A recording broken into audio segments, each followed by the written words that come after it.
Naisip mo na ba kung ano ang takbo ng buhay mo kung hindi ka marunong magbasa? Ang hirap, di ba? Kaya nga ang pagbabasa, ang pangunahing itinuturong kakayahan sa isang tao habang musmos pa ito. Sa pagbabasa, nagsisimula ang pagkuha natin ng kaalaman. Mapa-matematika man yan, agham, kasaysayan o sining. Mahalaga rin ito para sa komunikasyon. Pinalalawak nito ang ating bokabularyo at pag-intindi para mas maging mahusay tayo sa paglalahad ng ating mga naiisip at sa pag-unawa sa sinasabi ng iba. Pinatatalas din ito ang ating kakayahan para sa kritikal na pag-iisip, pagsusuri at memorya. Pinapalawak din nito ang ating imahinasyon at pag-unawa sa ating mga kapwa-tao. Tunay na napakahalaga ng pagbabasa para sa bawat individual. At higit pa riyan, masasabing mahalaga rin ito para sa pag-unlad ng isang bansa. Pero paano nga ba kung atrasado pala tayo sa pagbabasa bilang isang bansa? Masasabing nakadidismaya ang pinakahuling resulta ng Pilipinas sa Program for International Student Assessment Test o PISA. Ito yung pagsukat na ginagawa ng Organization for Economic Cooperation and Development sa kakayahan ng mga edad 15 na harapin ang mga hamon ng buhay gamit ang kanilang kaalaman sa pagbabasa, matematika at siyensya. Ayon nga sa 2022 PISA, nasa ika-77 pwesto sa 81 bansa ang Pilipinas pagdating sa reading comprehension pati na rin sa mathematics at science. Maging sa creative thinking assessment ng PISA noong 2022, nangulelat din ang Pilipinas sa huling 4 na pwesto sa hanay ng 64 na bansa. Sinukat dito ang kakayahan ng mga edad 15 taon sa paggamit ng imahinasyon at pagkamalikhain para bumuo at pagbutihin ang mga umiiral ng ideya. Tulad nga ng nabanggit kanina, may koneksyon ang pagbabasa sa imahinasyon at pagkamalikhain. Aminado ang Department of Education na ang mahinang resulta ng Pilipinas sa 2022 PISA, indikasyon na atrasado ng 5 hanggang 6 na taon ang pagkatuto ng mga Pilipinong mag-aaral. Para naman sa Philippine Business for Education, kitang-kita ang kinakaharap na learning crisis sa resulta ng assessment na ito. Para sa PBED, nakakaalarma pero hindi nakakagulat ang recent PISA results kung saan pang 77 out of 81 countries tayo. Kitang-kita kung gaano kalala ang learning crisis sa bansa at malaking factor dito ay ang kakulangan sa basic skills tulad ng reading. Sa ngayon, lagpas 90% ng ating learners ay hindi kayang magbasa at umintindi ng simple texts. Sa senior high school naman, gumagraduate sila ng may competency ng isang grade 6 student. At ito ay batay sa isang World Bank study. Hirap silang matutong magbasa, kaya hirap din silang magbasa para mas matuto. How can we expect them to learn more advanced skills when they have never mastered the most basic of competencies such as reading? Si Jomar at Allen, aminadong hindi mahilig magbasa. Nagsiselfon po, tapos kumakain. Nakaboring po kasi magbasa eh. Nagbabasketball lang po. Gusto kasi maging player. Nagpapalakas. Anong pinakauna sa tinutukoy mo? Pagbabasa o paglalaro? Paglalaro. Inisa-isa ng Philippine Business for Education ang mga hamon na nagkakaapekto sa reading skills ng mga estudyanteng Pilipino. Napakaraming factors na nakakaapekto ng reading skills ng mga bata. Unang-una, dapat sapat ang nutrisyon ng mga batang estudyante para lalo silang matuto. Isa pang factor ang mass promotion. Dito naman, pumapasa ang mga estudyante at napupunta sila sa next grade level kahit hindi pa sila marunong magbasa or hindi pa nila na-master ang competencies ng grade level nila. Kaya nahihirapan ang mga learners na mag-master ng basic skills dahil hindi naman talaga sila natututo, kundi umuusad lang sila sa school system. Isang factor din ang teachers. Nahihirapan ang ating mga teachers sa mabigat na workload, lalong-lalo na yung mga administrative tasks. Kaya nagiging challenge din natutukan ang mga bata. Gumagawa naman ng hakbang ang mga otoridad para mapabuti ang lagay ng pagbabasa ng mga mag-aaral sa bansa. Yun nga lang, minsan hindi rin mapagkasundoan ng mga nangangasiwa sa edukasyon sa bansa kung ano nga ba ang mga mainam na hakbang. Tulad na lang ng tinatawag na Catch-up Fridays na ililunsad noon ng DepEd. Inilaan ito ang buong araw ng Biyernes para tutukan ang pagpapabuti sa kakayahang magbasa ng mga estudyante.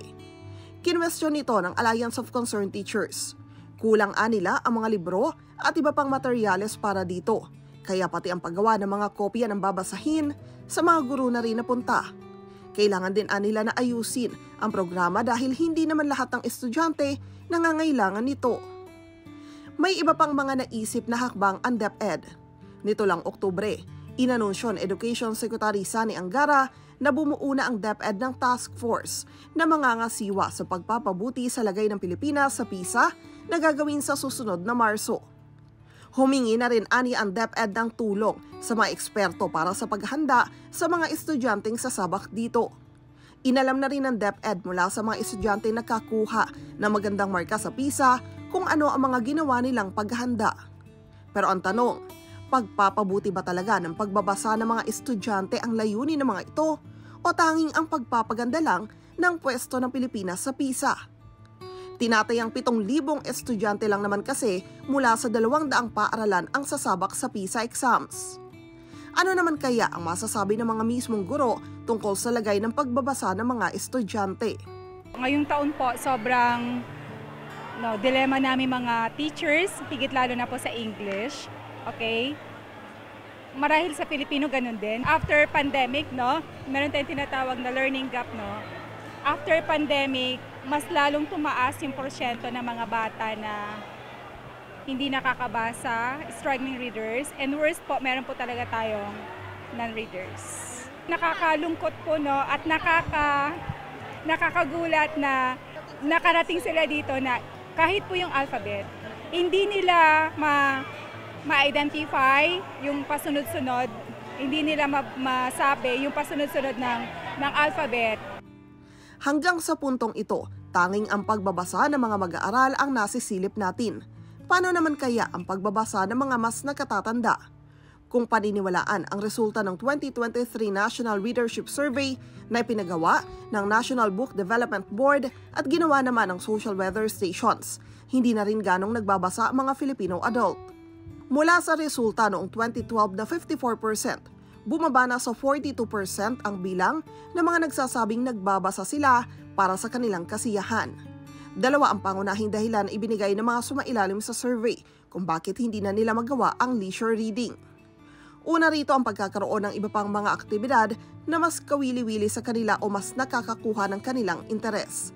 Pangalawa, ang kawalan ng oras para dito.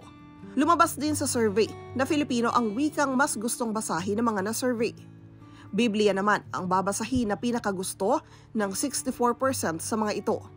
At si Jose Rizal naman ang nangunguna sa mga Pilipinong manunulat na paborito ng karamihan. Kaya naman panawagan ng mga grupong katulad ng PBED, paigtingin pa ang mga programa ng gobyerno sa pagbabasa. Kailangan natin dagdagan ng oras para sa pagbabasa sa loob ng mga classrooms dahil kung uunahin natin ang reading, mas madali nilang maintindihan ang iba pang subjects tulad ng science, math, at history. Dapat ding suportahan ng mga teachers, dagdagan natin ng administrative officers and staff at magdagdag din tayo ng mga tutors o bawasan natin ang workload ng mga teachers para makapag-focus sila sa pagtuturo at pag-remediate ng mga estudyante na hindi pa na-master ang basic skills. Malaking hamon ang consistency sa implementation ng education reforms at policies. Kasi kahit anong programa na ipatupad tulad ng National Reading Program, Catch-up Fridays at iba pang remediation strategies, kung mahina ang pag-implement at mahina ang pag-follow through at coordination ng central office at schools at local government, hindi talaga natin makikita ang mga long-term na resulta. Importante din ang papel ng mga magulang sa pagtuturo ng love for learning at love for reading ng kanilang mga anak para tuloy-tuloy din ang pagkatuto kahit nasa bahay. Kung iisipin, mas mabuti na rin sana talaga kung ang mga nakatatandang Pilipino ay nakahiligan din ang pagbabasa. Mas may tsansa kasi na ma-impluwensyahan din nila ang mga anak o sino mang nasa paligid nila na estudyante na makahiligan ang pagbabasa.